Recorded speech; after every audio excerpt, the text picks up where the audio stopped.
morning, everyone. Happy Wednesday. Thanks for joining us today for another one of our chamber exclusive conversations this morning with Nashua Fire and Rescue Chief Brian Rhodes. Brian, thank you for being here.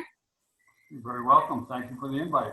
And I just want to remind everybody, you do have the option to ask questions. There is a Q&A button down at the bottom of the screen if you hover over, and you can submit questions at any point. And after the chief does his sort of introductory remarks, we'll open things up and I will field those questions for him. So with that, I'm going to turn it over to you. Again, thanks for being here, and we'll make your video big, and there you go.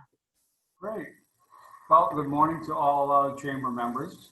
Thank you for this opportunity to kind of talk about our organization that I'm very proud of. I've been a member of, originally it was Nashua Fire Department, and we changed, I forget when it was, maybe in the 90s, to Nashua Fire Rescue. So I started my career with the city in 1987. I began my full-time career as a firefighter in New Hampshire in the town of Guilford in 1984. And I had a wonderful experience there, but it wasn't busy enough for me. So at one of the training, there used to be a training facility in Fitzwilliam, New Hampshire. It was called Meadowwood. And they did a lot of additional fire trainings there. And at one of these trainings, I met a Nashua firefighter that was there. He said, "Hey, you ought to think about coming down. We're hiring." So I think that was on a Saturday. I put an application in on a Monday, and I went through the process, and the rest is history. So my wife and I have raised our two children in the city. Both of them are grown and married, and it's kind of neat that my daughter just purchased a house 8 homes away from our home, and my son lives the next street over, one house away from my daughter. So everybody's right in the neighborhood. I have 2 beautiful granddaughters, 1 and 3. And I've had a great opportunity. The city of Nashua provided me a great opportunity back in 1987, and both my wife and I are very thankful for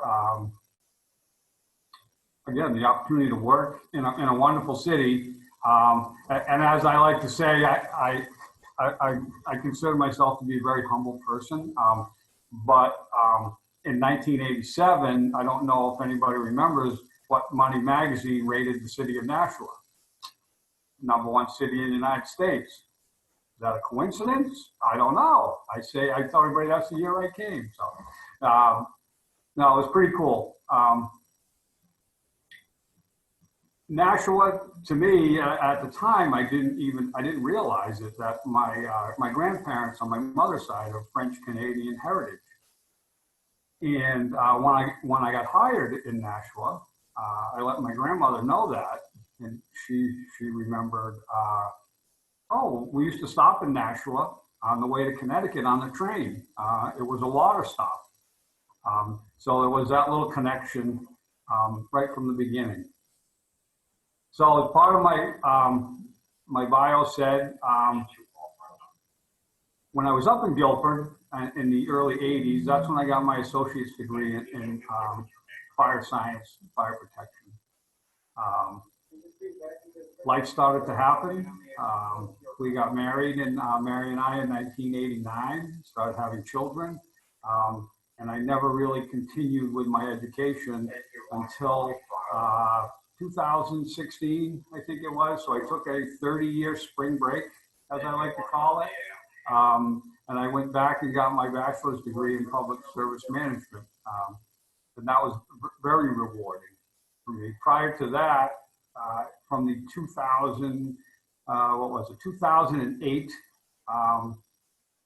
I got talked into running for state representative. And I was fortunate enough to serve 6 years or 3 terms in the New Hampshire House, representing the citizens of Ward 3 in Nashua. That was a very, very rewarding experience. Think back to all those classes in high school when you did civics and history and all of those things, and say, wow, I should have paid attention back then. But very, very interesting. And it honestly helped prepare me for this role as fire chief.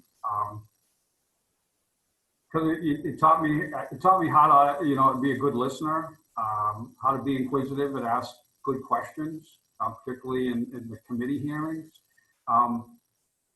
But it taught me more some tolerance to understand that, we all don't have the same opinions and we all don't have the same thoughts and feelings. And, we have to respect those of others, and it's okay to disagree and have, again, respectful disagreements. But at the end of the day, everybody's trying to do the right thing and trying to do the best for everyone. Which kind of translates into my job now, where I'm trying to juggle the needs of the labor union. I'm trying to juggle the needs of the politicians, the elected officials of the city, trying to juggle the financial aspects of, running a $25 million operation that generates basically zero income. So, that can be challenging when there's a lot of things that are out of our control as far as the workforce goes. But all in all, we have a fire department, fire rescue organization that I can honestly tell you is second to none in New England. We have been very fortunate and blessed to be supported by the public officials and the community at large. I know Kate's, was it Kate, your uncle, Sean? Yeah, my uncle was chief in Hudson for many years. So one of the good things about being in becoming a chief was joining the Chiefs Association, New Hampshire Association of Fire Chiefs, which I got to meet a lot of great people like Kate's uncle, Sean Murray, who was in Hudson. But more than that, being, we work so close together with Hudson anyways, through this organization, I've got to meet fire chiefs from throughout the state, which is really, it's good, because there's a lot of times that, the vast majority of the fire service in New Hampshire is call and volunteer. And we have no call and volunteer members in Nashua. But sometimes those smaller call and volunteer organizations, and I guess I could parallel that with, might be something like with the chamber, where you have maybe people say, oh, the chamber is just for big businesses or for medium businesses, and I'm just a little guy and I'm not, but lo and behold, you start talking to some of these smaller chiefs or small departments, and the problems are the same. And as the saying goes, that the same circus, different tent size, and that's how it goes. And there's everybody's got the same mission and same goal, is to keep their people safe and healthy, but more so to keep the citizens protected, who they're charged with. So I don't know what many people know about Nashua Fire Rescue, but just some basic facts. We have 176 uniformed personnel, and we have 4 civilian employees. We have 6 fire stations, wishful thinking, 6 fire stations, and we have 9 pieces of fire apparatus that are staffed 24/7. With 4 firefighters on each. We have a fire communications division, which is the old Lake Street Fire Station, which is right near the Elm Street Junior High School. And we have 12 professional telecommunicators that work out of that building, in addition to a superintendent and an assistant superintendent. The fire alarm division also is responsible for all of those little red boxes you see on the telephone poles and on the buildings, and those are the game well. It's called a game well system. We have over 850 boxes in the city that they maintain. We have a 3-person fire marshal's office, which I'm sure a lot of the business community, chamber members are familiar with them, because they're the ones who are out doing the inspections for these certificates of occupancies and all those things to make sure everybody's safe. We have a 3-person mechanical division, as we have just short of 40 vehicles that range from 80,000-pound fire trucks down to lawnmowers. And they fix and repair all of those things. The training division is two members, and they are responsible for all the compliance and record keeping of all of our membership. Currently, we are an ISO Class 2 organization. That's the public protection class of our organization. We are working very hard to get to become an ISO Class 1 organization, which is the highest class recognition you can get. I just got off the phone, as a matter of fact, this morning, 9 o'clock, with the ISO representatives, and we're trying to button things up. So a lot of stuff going on, a lot of stuff going on. It's a busy. Nashua is definitely not the place that I started in 1987. I remember when the street lights would go on flash at 11 o'clock at night, and we would go on calls in the middle of the night, and Nashua would be a ghost town. And now the city's going 24/7. There's a tremendous lot of growth has happened in the last probably 3 to 5 years. The Tara Heights and the Marshall Street apartments, which are actually right across the street from me, right out my window. Lots 34, the plan, we have planned development at in the rail yard, the new rail yard district at the old Henry Hangar building, proposed 200 and some odd units at the old Corvo Ruthier site. A lot of stuff going on. Excuse me.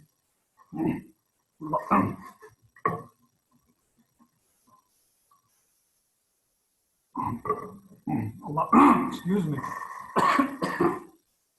A lot of stuff going on, and ironically, we have not changed the footprint of our organization since 1977. That was the last fire station built in the city of Nashua, and that was the Spitbrook Road facility. We are in the final stages now of a master plan project that we hired Emergency Services Consulting International, which is a company out of Virginia, to do a comprehensive master plan for us, just to kind of help give us a roadmap of where we are, and take a real hard objective look at what do we do bad, or what do we do good. So we're real excited about that. But like everything else, COVID has kind of put a wrench into that for us. But as I say, this will be the second study, actually third study, since I've been a member of the organization. And ironically, the 2 previous studies both highlighted the need for an additional fire and emergency protection in the northwest part of our city, so out by the community college, and the southwest portion of our city, which is out by Captain's Corner on the Cherrywood development. So I am 1,000% sure that this new study is going to say probably we need those same exact locations plus an additional one. So we're really looking forward to getting the results of that back, so then we can embrace and embark on a strategic plan that we can try to maybe see what we can extract from it and try to get accomplished over the next 3 to 5 years. So that's about what I have. I don't know. I could ramble about this place all day. But. Well, so tell us a little bit. I mean, this has been a year unlike any other, right? I keep saying it's affected everyone, no matter what industry you're in. It's affected everybody differently. But tell us about, certainly January, February were probably pretty standard, and then very quickly things changed. And so what did that look like for you? Very scary. The way that hit us, it was very scary. I mean, we saw it coming. But when it really got here, we understood how far behind we really were. As far as our PPE, personal protective equipment, as far as some of our policies and procedures. The fire service has always been a service of, you call us, regardless for what the issue is, and we just kind of roll in and try to make it better.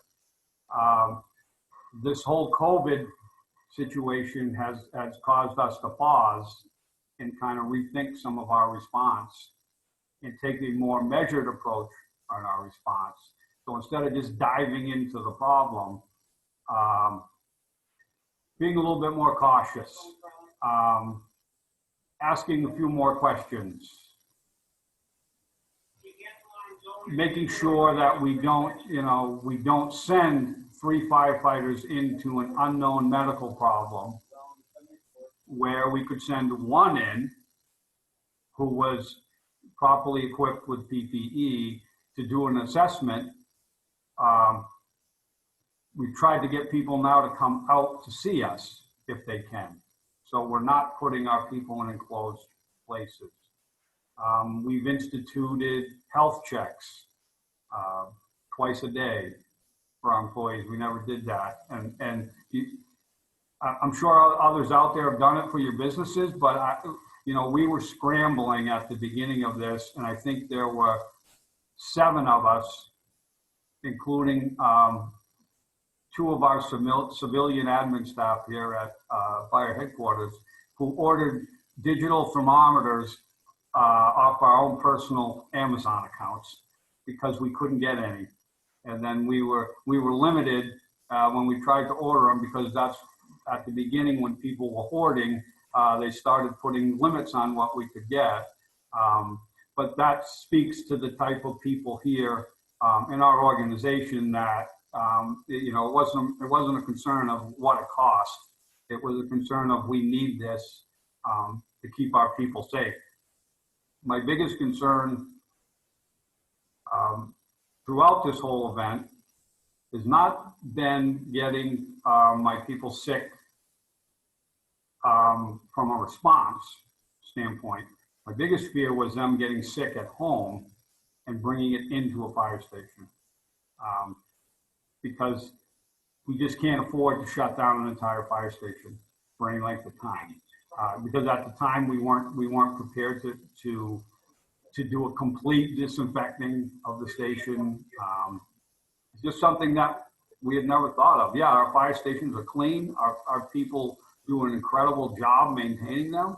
But when you get into this level of disinfecting, that's just something we weren't ready for. And then then we started running into problems with getting the Clorox wipes and the disinfecting sprays and all that. So those are the things that kept me up at night. It wasn't the going to fires or the hazmat calls, because I'm very confident in the abilities of our organization and our members. It was all of these unknown things that we've never had to really worry about. Again, like all of us out there, it's just something we weren't used to it. And how has it been for your team, right? Because certainly, I mean, people probably now have kids at home that were normally, I mean, now that it's summer, but certainly when this first hit, right? People had to juggle different things personally that surely affected, you know, their professional capabilities or even just their outlook. How did you manage kind of team dynamics and culture through this? Well, firefighters are real people. They're normal people. You know, as they say, I have 179 extraordinary people who do extraordinary things on a daily basis. But there was a lot of fear. There was a lot of unknown. Um, Again, it's, you know, that unforeseen danger. We don't know, you can't see it, you can't taste it. You know, it's kind of like for years, you know, we've been harping on carbon monoxide poisoning. Um, Tasteless, odorless, colorless gas that can kill you. Um, you know, we have meters for that now. We bought meters for all of our equipment. So when our people go in a building, they have a meter with them. So, you know, we control that risk. There was nothing we could really do other than, you know, wash your hands, you know, try to wear a mask if you can. But I think, yeah, there was, you know, a lot of our members, they may have in-law apartments on their home, and their or elderly parents live with them, or grandparents, small children. Well, you know, what are they going to do about daycare? There's a lot of those because our shifts encompass a 24-hour cycle. So that created some hardships. The city stepped up real big at the beginning of this and created a temporary COVID leave policy where people who were potentially infected, people who had to be quarantined, or people who had childcare issues brought on by the pandemic didn't have to use their personal time, which was very generous of the city. So all of that, and then we just had to keep getting education. We had to get people more information as to what was happening. So back to when it originally hit. So I went through, you know, the rundown.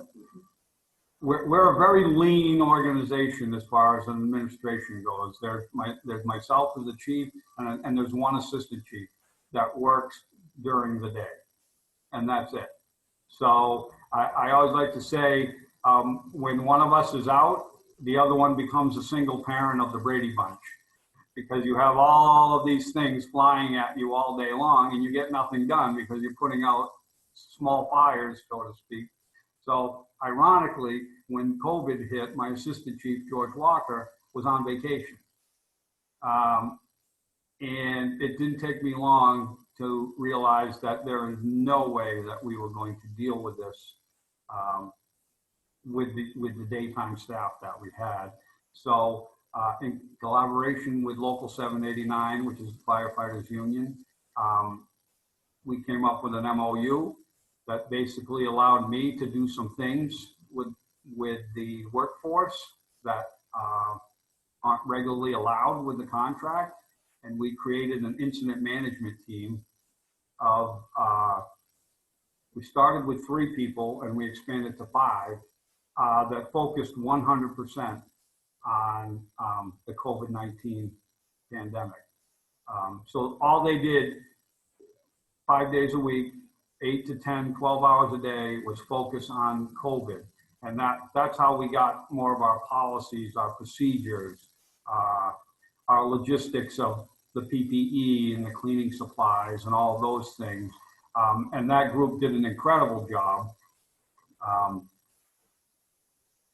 I don't know if any of your members out there have had to deal with it, but we've had to deal with, you know, the potential of a member was getting tested. So now we have to do a 72-hour look back and say, okay, who did that person potentially come in contact with, which is basically the contact tracing that the public health department is doing.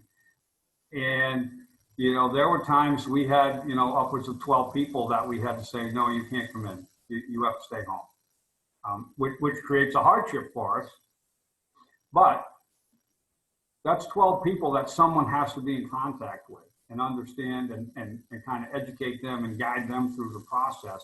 So that incident management team was invaluable in one, in keeping our members safe, but the other thing was keeping our members informed with good information to help alleviate some of the fears they may have had. I think that's definitely a theme through all this is communication, right? Whether it's internally or externally, but being able to communicate has been so important because things are changing all the time. Right. All right, let me kind of officially open things up. If folks have questions, there is the Q&A button down at the bottom of the screen, and feel free, this is a great opportunity. I do have a question here. So did you see changes in trends of the kind of calls that you received during COVID-19 than you might have otherwise? We did, and it was somewhat alarming that we probably saw a decrease in our call activity by 50%. It's almost like someone flipped a switch. And I've checked with colleagues throughout the country and in the region, and they've all been the same. People just were afraid. They didn't want to be exposed to other people, which I think in some respects was good, but in other respects is bad, because I think you have a lot of people who weren't getting attention that they probably need. We talked to the hospitals. When this was going on, we had daily meetings, we had a virtual EOC in the city. There were daily meetings, and that was with the hospitals and all the different divisions and departments throughout the city. And the hospitals were way down when they stopped doing their elective surgeries. And there's a lot, there's a lot of talk of people who are putting off preventive things just because everybody's afraid.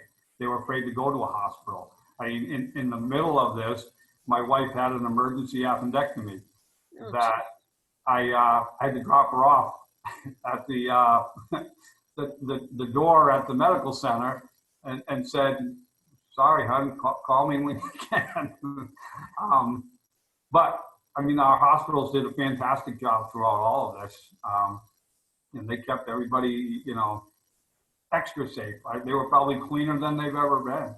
And that's that sad part, that, we were taking all those precautions and the hospitals were doing it, but people were still afraid to call. Well, and so along those lines, are there any changes that you've made internally that either, will stick indefinitely because there's sort of things that, maybe you should have done sooner, or are there any changes that are sticking, at least in the short term, because of the uncertainty of, fall and winter and kind of whatever until we get a vaccine? Yeah, I think the way we respond to calls, in particular medical calls, is I think has changed forever. It's no longer, like I said, you call us, three burly firemen hop off the fire truck with 6 bags and they run into your house. No, we're asking a lot more questions before we get there. Our communications division will ask more. They'll relay that information to the crews in the field. We'll be practicing good social distancing when we first get to a scene. If we can communicate with someone, there'll be a lot more questioning that's happening prior to just diving in. Our PPE, where we've always worn medical gloves for years, now it is probably going to be medical gloves, safety glasses, and respiratory protection of some sort. It might not need to be N95. It might be a cloth mask. It may be a surgical mask. But yes, that is definitely going to happen. And the health check stations are here to stay as well. Very interesting. So you had mentioned that, you know, being the number one department in New England. And so I'm curious, I mean, I'm relatively new in this role and relatively new to kind of being this immersed in Greater Nashua, but I've felt like the community has really come together really well during all this. But I'm curious, you know, to what do you attribute that success? Like, what has made it possible for you to do so well as a department? I think communication. I think the way that our city came together, the leaders of our city, the elected officials, the division heads, there were no turf wars. There were no, that's my job, that's your job. This was just everyone just kind of took their name tags off and just, what do we need? What do we have to do? When we started off early on, we talked to the police department. I won't say daily, but a few times a week with the leadership. They had a problem with masks. We said, how many do you need? We'll share some of ours. I mean, they had a problem with hand sanitizer that they didn't have. We've always had hand sanitizer here. Mm-hmm. That's not something they had. They shared that. We shared that with them. We actually, early on, we made up kits for each patrol car that had a Tyvek suit, rubber gloves, and an N95 mask so that we could keep the patrolmen safe, because we need them. We all need them. We need everyone. We are very fortunate, and I don't know how many people know this. We are the only community in the state of New Hampshire with a full-time emergency management director. And that's huge, because again, that's Justin Cates, Mm-hmm. but that's his focus. That's what he does. All other communities, it's a shared job between the police chief and the fire chief, or it's one or the other. I got to tell you, I was never so relieved to be the fire chief in Nashua. And when I talk to my colleagues, and I'm going, I don't have that problem. I have a guy that does it. I mean, and he is he's incredible asset to the city of Nashua. Yeah, that's fantastic. I didn't actually even know that we were the only one, but that's great. And so I'm sure, right, when firefighters are trained initially, a lot of this comes into play, but what does it look like for ongoing training? And, I'm sure that there's team building work that gets done on a regular basis, right? I mean, you have to be able to work together and communicate well and all of those pieces. So what does that look like on an ongoing basis? I would imagine it plays into sort of the culture piece we talked a little bit about earlier. Yeah, it's for us, it's the new normal. It's, as I said, it's changing those old way of responding, and this is one of the things,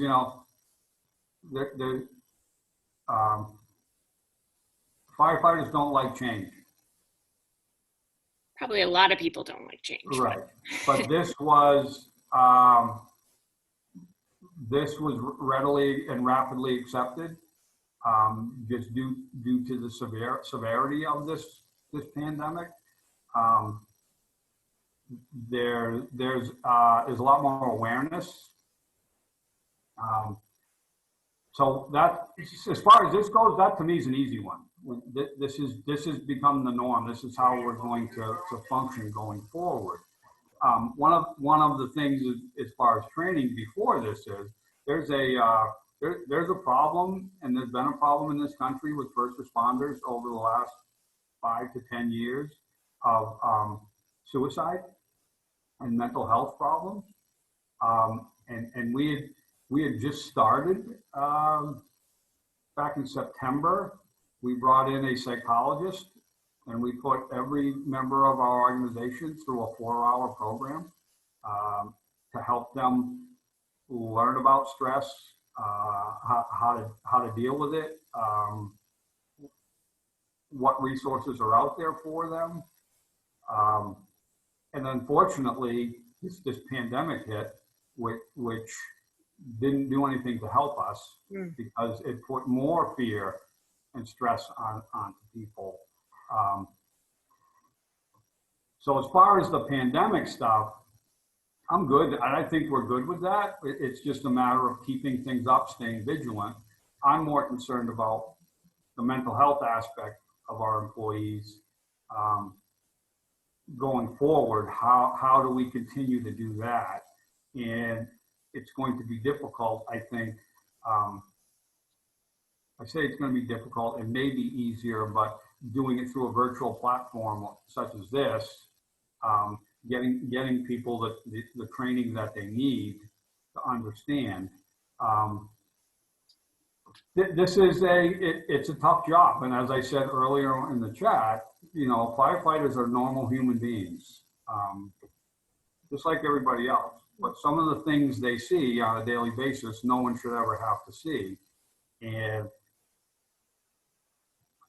I don't know if it's something with our society, where years ago we didn't talk about it. I don't think society talked about mental health. We know now that mental health issues lead to all types of addiction problems. We're more conscious of that now. We're more conscious of behavioral issues that may arise. So that going forward for me is one of the things that we really need to continue working on, because I don't see it going away. Yeah, we had a webinar earlier this spring with one of our members about stress management, and it's so interesting, right? For those that are familiar with yoga, they call it a yoga practice. And I think with any of those pieces, right, she talked about meditation, and she talked about even just, closing your eyes for 1 minute and just sitting in quiet with your eyes closed for a minute. But so many of those things, they do take practice, right? They take sort of conscious and intentional effort to incorporate them into your day. And I think it's, no matter who you are, right? I think it's hard to start something new and make it into a habit. But I would imagine it has made it at least easier that there's dozens and dozens of apps and lots more resources, I think, than there used to be. Well, it's funny. You're absolutely right. It's funny you bring up the apps, because this is what I have a hard time with now. I don't think I'm that old, but as far as the organization, I'm pretty old. There used to be a lot of talk around the kitchen table. Yeah. You don't have that for the most part anymore. You have a lot of people sitting around looking at their phones, and you lose that communication. And I think, in yesteryear, there was a kind of a debriefing that was going on, and people could talk about things. And now people aren't talking about things. They're looking at their phone, and they're preoccupied with other things.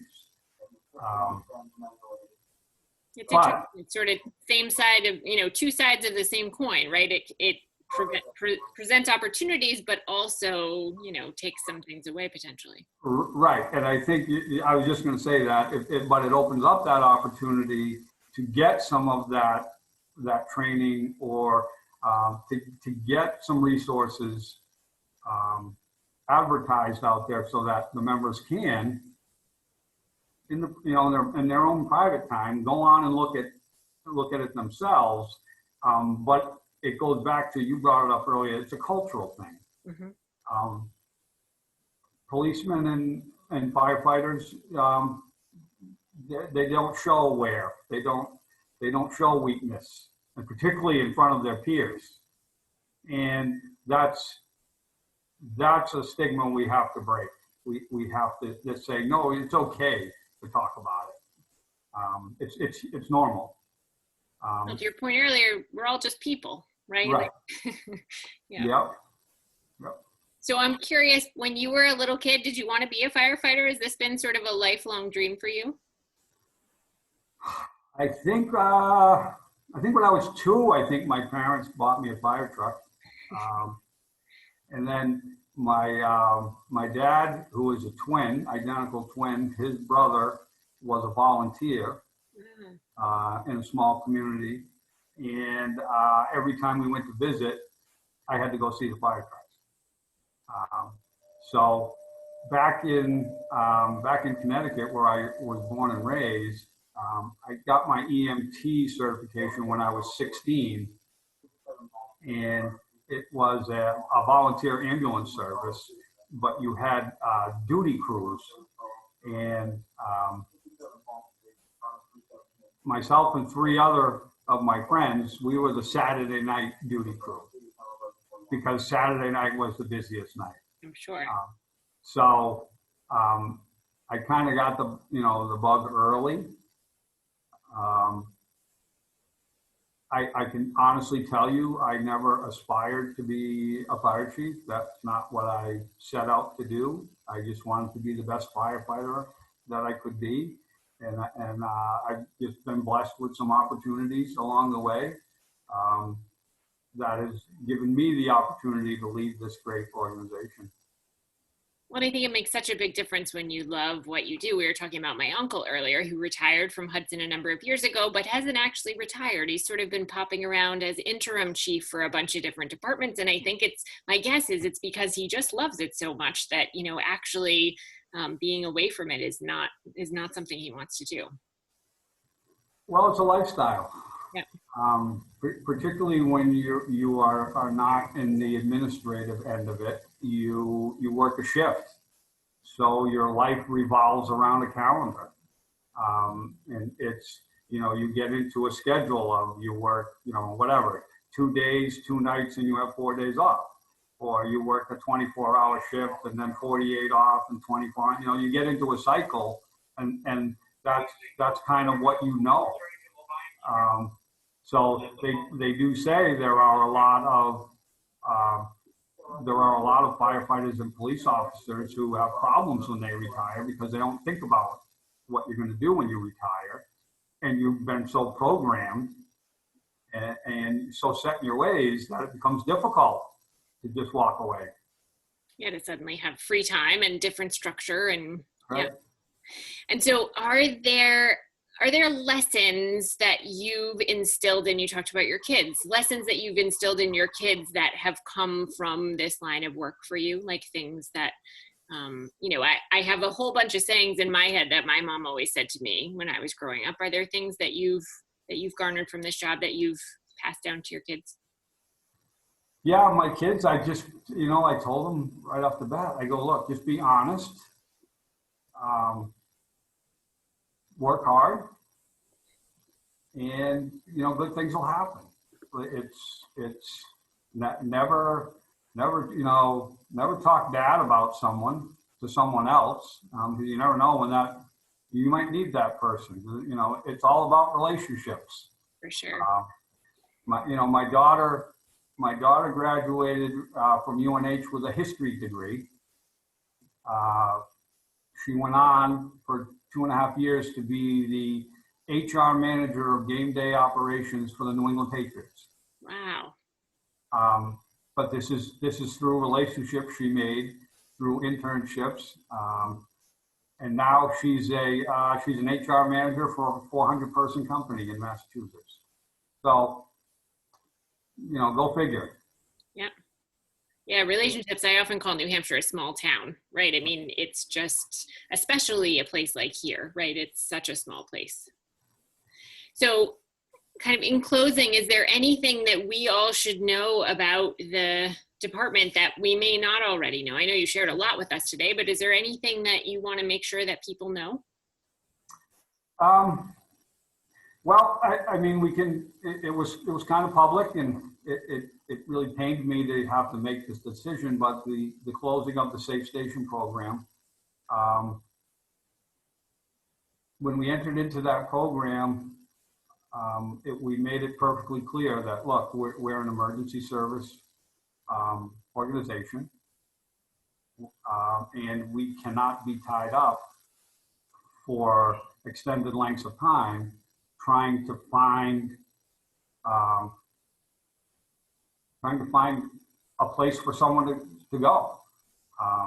And we had a great model going with Harbor Homes. So almost 4 years, we were averaging, if someone came in, needed assistance from the time they walked in the door to the time they left, we averaged about 11 minutes, which is incredible because that's less time than it takes for us to actually go out on a call and being tied up. But the problem I had with it was a lot of these people are not from our community. So we're funded through taxpayers. Our job is to provide safety and security to the community at large and our visitors. So for me, having someone having a heart attack across the street from me at the Dollar General here, and not being able to respond because my crew is dealing with someone from Colas County, was unacceptable. As good as it was to help, and I understand people may say, well, you're there to help people. That was not our charge. We stepped up when we were in the throes of a crisis, but the plan worked. Unfortunately, the state decided there was going to be a new plan. And that plan did not include 24-hour-a-day coverage. So the prospect of one of our fire companies being out of service to make who knows how many phone calls to see if there is a program we can get this person into. Is there a bed we can get them into for the night? Was just, it wasn't good. It wasn't good because my employees would get frustrated. The people coming in for help would get frustrated. But for me, it was a horrible time to have to come to that conclusion because I know we did save lives. The firefighters of Nashua saved countless hundreds of lives. We saw probably in excess of 2,500 unique clients over almost 4 years, with a total of almost over double that. So we had some repeat people that came back. So that was hard. It wasn't that it was costing us money, because it didn't cost us any more money. It just became a logistics problem of actually, if we're going to say we're available and we're going to get you help, we didn't have any assurances that we could get somebody help. We don't have the luxury of saying, oh, here's a cot, sleep here, and we'll just leave you while we go on our, on a call or two. So that was difficult. That was a difficult thing for us. It was a great thing for the city, but we're working with the new doorway, which is Southern New Hampshire Medical or Southern New Hampshire Health, to try to help them be a success, because it's still a problem. And unfortunately, it's probably going to always be a problem.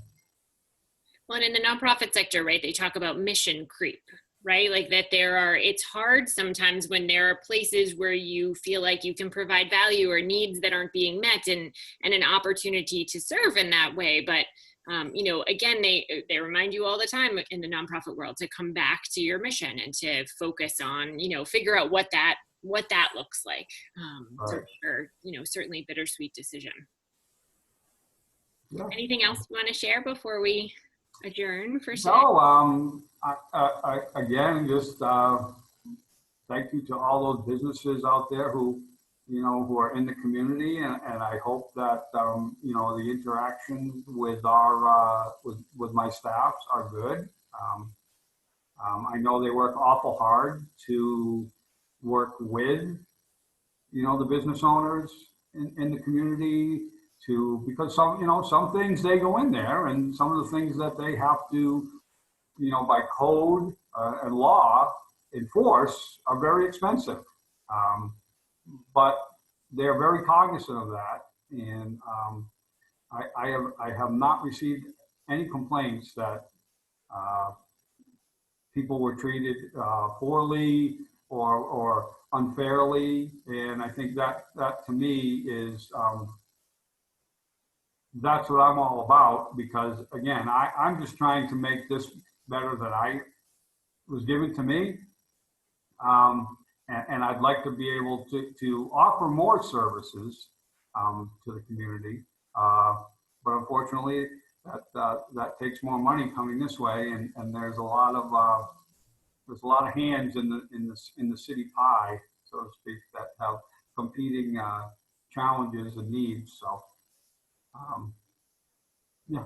Well, we greatly appreciate your leadership, and thank you and all of your team for all that you do to keep us safe and healthy. And we appreciate you being here today as well. Thank you for taking the time. Well, my pleasure. Thank you for inviting me. Stay safe, stay healthy, and everyone have a great day. We'll talk to you soon. All right. Bye-bye. Thank you. Bye. Thank you.